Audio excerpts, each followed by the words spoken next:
Ar-Rahman beristiwa di atas arsy. Itu pun masih menganggap Tuhan di mana-mana, padahal Allah yang mengatakan Ar-Rahman beristiwa di atas arsy. Nabi Muhammad Isra Mi'raj, ilallah antuqimus shalah wa tutiyaz zakah wa tasumur ramadan wa tahujjal bait man istata ilaihi sabila, rukun Islam yang bukan main-main. Yakinu mautakum la ilaha. Kalau dia nggak mau mengatakan la ilaha illallah di ujung hidupnya, kafir. Makanya orang boleh, itu bahasa Arab. Mulai ada harokahnya itu zaman Utsmani kemari. Dulu zaman Abu Alif Lam Lam Ha, lebih kepada maknanya ilah wa wala, ilah yang diibadahi dengan benar, wa wala, tidak ada kata cukup dalam beribadah Allah. Biar mereka tahu, jangan ngomong masalah kerudung panjang pendek, masalah nanti. Mereka belum tahu siapa yang mengatakan itu. Ajarkan syahadat dulu. Kecuali Allah. Tegas. Nanti kalau kesononya banyak orang yang minta kepada selain Allah, jelas bukan Islam. Esakan Allah baru minta. Sekarang kau tidak pernah mengesahkan Allah, kau minta sama Allah, ajib. Ini yang dikatakan istidraj. Tidak akan sudah kenal Allah. Innallaha thayyib la yaqbalu illa thayyiban. Allah baik, cuma nerima yang baik. Inna ma indahu illa bita'a ajmilu fit talab. Sesungguhnya yang baik-baik yang kalian inginkan adanya di sisi Allah. Takut tuh doa dibaca, ngaminin aja takut. Apa doanya? Allahumma ahyini miskinan wa amitni miskinan. Kita merasa hidup ini berat. Anak kalau udah kerja, Zat, tuh selesai dah ujian gitu lah. Pas kerja ujian baru lagi, betul. Masukin perut lagi nih anak betul-betulnya. Dan memang hidup ini ujian.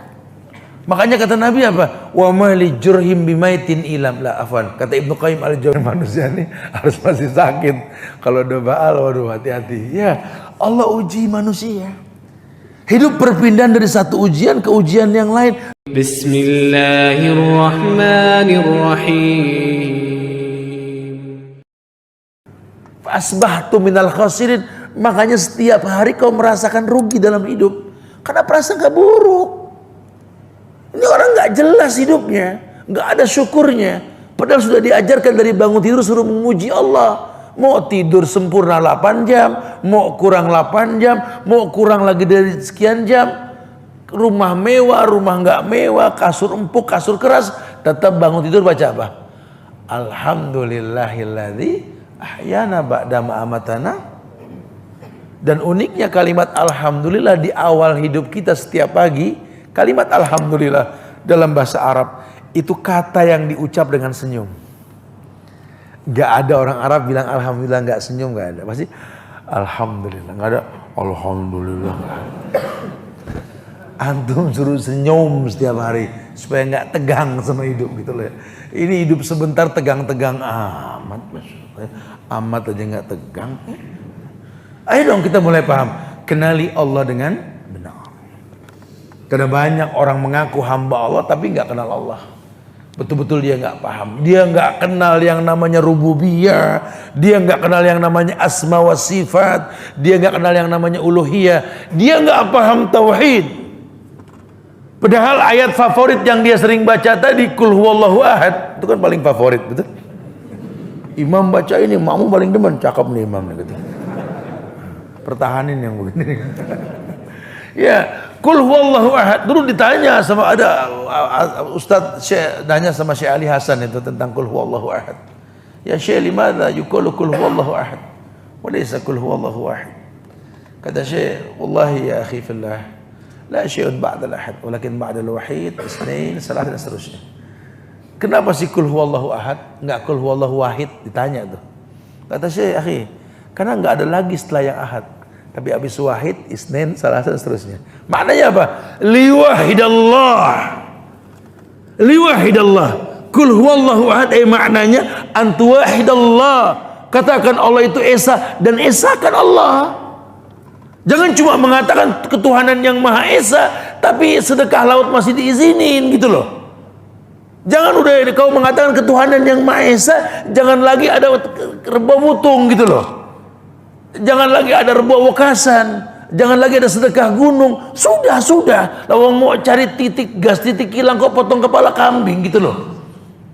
Potong kepala kerbau. Ini yang bikin Allah murka. Sementara ayat mengatakan, walau anna ahlal qura amanu wattaqau lafatahna alaihim barakati minas samai wal ard. Janji Allah dalam Quran, kalau seluruh manusia di negeri-negeri di muka bumi ini beriman dan bertakwa kepada Allah, lafatahna alaihim, Allah akan bukakan untuk mereka keberkahan dari langit dan bumi. Nah, kita nih yang ditambang seperti ini nih, kunci negeri ini sebenarnya. Saya sih 15 tahun ngajar di BDI Pusat di Gambir sana. Saya tekankan masalah ini pada pimpinan-pimpinan di sana. Bagaimana teman-teman yang di kilang nih betul-betul mengesahkan Allah. Karena kuncinya ya mereka. Makin banyak orang yang bertauhid, makin Allah jamin ini bumi gak akan pernah kosong dari tambang ini. Aduh Pak, ya Bu, kalau sombong itu boleh, cuma kan gak boleh, betul ya? Kalau boleh. Ini kita nih bangsa Indonesia, bangsa yang paling layak sombong sebenarnya. Bangsa yang nggak butuh negara lain di negeri kita nih. Apa di negeri kita yang nggak ada? Semuanya ada. Tambang di bawah bumi, di atas bumi minyak juga ada. Tanah yang subur, masya Allah. Kami teman-teman bikers dan teman-teman Al-Azif ini keliling Indonesia nih betul-betul tahu di mana letak tempat yang masya Allah. Jujur ini negeri masya Allah. Betul-betul suburnya negeri. Saking suburnya antum nanam singkong kebalik masih numbuh. Demi Allah. Ini kalau di Arab itu orang kalau mau nanam gali batu isi tanah dari India itu. Ditaruh selang. Satu pohon itu perawatan 30 real di Arab itu. Uang sini 120.000 per pohon. Berapa juta pohon tuh buat nyirem doang. Kita mah nggak usah, kebalik numbuh. Saya nggak tahu kalau di sini. Kalau di Jakarta itu banyak kan teman-teman PU itu kalau motong pohon kapuk yang mengganggu jalan dipotong, potong-potong, ditinggal di aspal, belum diangkat kena hujan berdaun lagi. Masya Allah. Negeri aspalnya aja subur, gimana tanahnya? Makanya kalau sampai kita nih nggak bersyukur punya negeri yang kayak begini, kelewatan kita nggak paham betul-betul, kita nggak kenal Allah. Yuk Bismillah, supaya mukaddimah awal kita nggak bocor halus. Yang pertama tolong deh kenali Allah dengan benar. Dari mulai rububiyahnya, rububiyah itu pekerjaan Allah. Supaya kita tahu banyak pekerjaan Allah nih yang manusia nggak lakukan, manusia cuma wasilah. Jangan merasa kalau Anda sembuh dokter yang hebat, bukan. Kadang-kadang Allah yang nyembuhin, dokter yang untung, betul? Kadang-kadang begitu kan, mana Pak Dokter? Ya, Allah yang nyembuhin, tapi orang yang untung dokter yang dibayar gitu kan? Sama dengan orang mencari gas dari macam-macam, Allah yang keluarin, tapi yang diuntungkan manusia. Kita lupa mengucapkan Alhamdulillahirabbil alamin. Harus banyak bersyukur. Cuma ya tadi jangan salah, tadi terkecoh. Karena ada orang juga Ustaz yang agamanya nggak bagus, rezekinya gampang. Itu istidraj. Atau memang apa namanya sifat Allah yang memberi. Karena Allah mengatakan Allahu khaliqu kulla syai' wa huwa ala kulli syai'in wakil. Allah yang mencipta, Allah yang mencukupi. Sifat rahmannya Allah. Kalau hujan sudah turun di senipa, orang yang benci Tuhan pun dapat kenikmatan hujan. Itu sifat rahmannya Allah. Kebaikan dunia dan akhirat. Tapi kalau Rahim, isim mustaq yang diambil dari kalimat Rahman, cuma orang Islam yang merasakan. Itu pun di akhirat. Ya, Ar-Rahmanir Rahim artinya sama tuh. Maha pengasih, maha penyayang, sama artinya. Ya, cuma bedanya kalau Rahman dunia akhirat orang kafir juga merasakan. Ya, Allah berharap kita jadi ibadur Rahman, bukan ibadur Rahim. Sehingga nggak semua orang jadi ibadur Rahman. Karakternya apa? Alladzina yamsuna 'alal ardi haunan. Orang yang berjalan di muka bumi ini tanpa merasa memiliki dunia. Lawang dia tahu cuma titipan. Wa idza khatabahumul jahilun qalu salaman. Nggak gampang terpancing sama orang bodoh. Karena dia tahu agama ini mewarnai bukan diwarnai. Itu ibadur Rahman. Baru kalau sudah begini, dia menggapai indahnya rahimnya Allah. Maka Rahim dikaitkan dengan Ghafur, Ghafurur Rahim. Kalau orang nggak bisa melakukan kebaikan, dia bertobat, terlambat pun Allah ampunkan. Dialah Allah yang Maha Pengampun lagi Maha Kasih. Ghafurur Rahim. Nggak ada Ghafurur Rahman. Agar manusia tahu rahimnya Allah dimiliki oleh siapapun yang mau bertobat, walaupun terlambat. Makanya diingatkan, al-amal bi khawatimiha. Amal tergantung akhir bukan awalnya. Al-amal bi khawatimiha. Amal tergantung akhir bukan awalnya. Orang nggak dilihat awalnya, dilihat akhirnya. Al-jaza bi jinsil amal, balasan tergantung perbuatan. Ya, kau rasakan nikmat kalau awalnya betul, ini nikmat dari Allah. Tapi kalau kau rasakan nikmat awalnya salah, ini istidraj, hati-hati. Makin anda nggak sholat di masjid, makin gampang rezeki anda. Hati-hati, ini istidraj. Dampak buruknya akan datang. Ternyata lihat, anak yang kita miliki dari uang yang nggak jelas yang kita kasih, makin besar makin ngelawan sama kita. Makin nggak bisa diatur. Ujian berikutnya. Sekarang kita masih sanggup berpikir yang baik. Nanti kalau sudah tua kita nggak kuat berpikir macam-macam kan. Akhirnya fitnah akan terjadi. Kita nggak atur 10 tahun ke depan. Wallahu a'lam. Suruh kenali Allah dengan benar. Ya, kemudian juga mengikat diri sama Allah ini bukan main-main. Ulama sering menekankan supaya kita ini ke depannya nggak bocor halus, nggak merasa Allah nggak pantau kita. Ya, tolong Anda harus memberikan muqaddimah ibadah. Yang pertama, ikat diri Anda dengan Tuhan Anda yang namanya Allah. Supaya Anda ini beribadah jelas kepada siapa? Anda tercipta, Anda punya pencipta. Ya, harus tahu, sehingga yang namanya makhluk dicipta beribadah kepada penciptanya. Dan penciptanya itu membuat sebuah panduan hidup berbentuk Quran, supaya kedepannya Anda pengen terbimbing dalam hidup ini, jangan jauh dari Quran.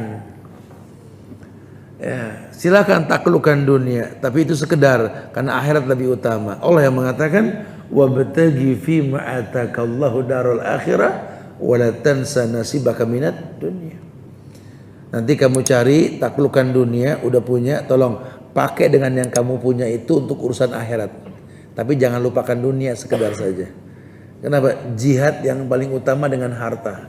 Nah, kita suami ini jihad kita apa nih? Ya, ini kita kasih nafkah pada orang tua kita. Secantik apapun istri kita, selucu apapun anak-anak kita, demi Allah, ibu, ayah baru istri. Kalau pengen berkah hidup, itu yang paling utama. Itu jihad kita. Baru rumah tangga kita utamakan. Iya, makin banyak peluh yang kita keluarkan, bukan bicara nilai ya. Karena keberkahan rizki yang kita kasih ke keluarga kita itu bukan jumlah bilangan. Bicara keberkahan, sejak awal nikah orang doain kita kan berkah, bukan banyak harta. Anda nikah kemarin, teman doain apa? Barakallahu lak wa baraka alaik wa jama'a bainakuma fi khairin. Enggak ada doa supaya kaya, doanya barakallahu lak, keberkahan lak milikmu. Wa baraka alaik, Allah limpahkan berkah atasmu dengan pernikahan ini. Wa jama'a bainakuma fi khairin, Allah kumpulkan kalian dalam kebaikan. Enggak ada doa biar kaya, biar panjang jodoh, biar banyak harta. Itu mah urusan Allah, jangan dipikirin sudah. Terserah Allah, Allah punya kehendak. Allah punya kehendak, mau bilang apa? Kita cuma minta sama Allah yang terbaik. Tidak mungkin takdir berubah kecuali dengan doa. Sisanya kita harus paham, rezeki melalui kita ini adalah kebaikan buat yang diberi. Makin halal makin baik. Makanya jangan heran Pak Tani yang gak seberapa nilai income dalam bulanannya, anaknya jadi orang. Ini pejabat yang nilainya tak terhitung bilangan, anaknya menuin penjara. Padahal harusnya tidak, Ustaz. Iya, harusnya tidak. Bicara gizi makanan saja sudah nggak matching. Kenapa? Karena Pak Tani ini kalau makan sama anak-anaknya, piring dengan nasi sementung-mentung itu loh.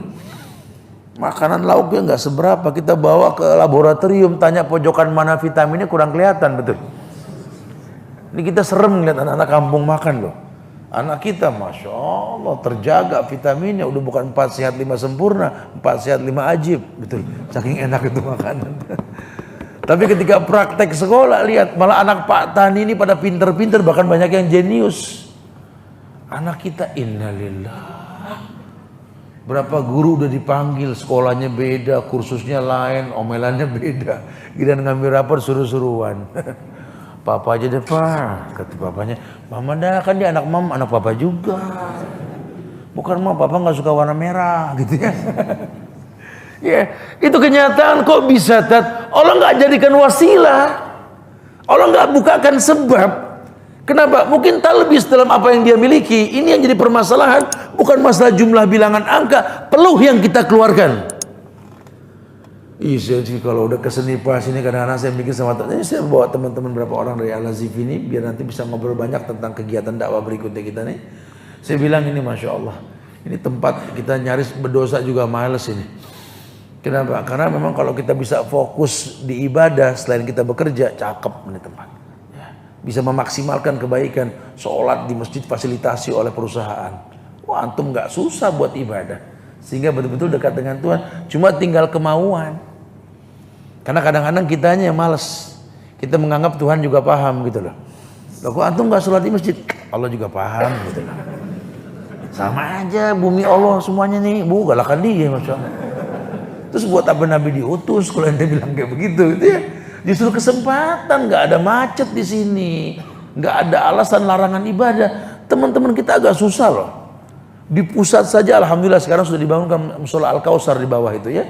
Dulu kan agak jauh, mau ibadah bingung, Istiqlal nanggung, depan Kornas nanggung. Antum mudah, ibadah gampang sekali.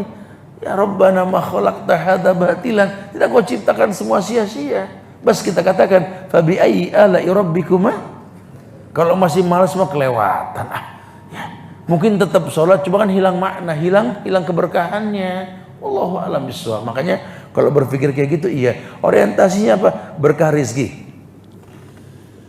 Dan gampangnya tambang ini tetap ada. Kenapa? Karena kebaikan agama kita sama Allah. Itu yang paling penting tuh. Masya Allah. Suruh rapikan ikatan dia dengan Tuhannya. Yang kedua, yakni merapikan muamalah ibadah, muraqabah kita sama Allah. Jadikan ibadah kita ini muraqabah. Ada apa ya? Pendekatan diri kita kepada Allah. Sehingga seluruh ibadah kalau yang terikat dengan waktu dalam rukun Islam, kalau kita nggak lakukan, harusnya kita merasa jauh dari Allah. Antum kalau sudah nggak sholat sudah mulai berantakan, harusnya merasa Allah jauh, karena ini muraqabah. Dengan Ramadan begitu, kalau udah nggak tertarik sama puasa, karena antum ya Allah ini gampang sekali, Senin Kemis dapat ini nggak banyak godaan ini. Kita kalau di Jakarta godaannya Masya Allah.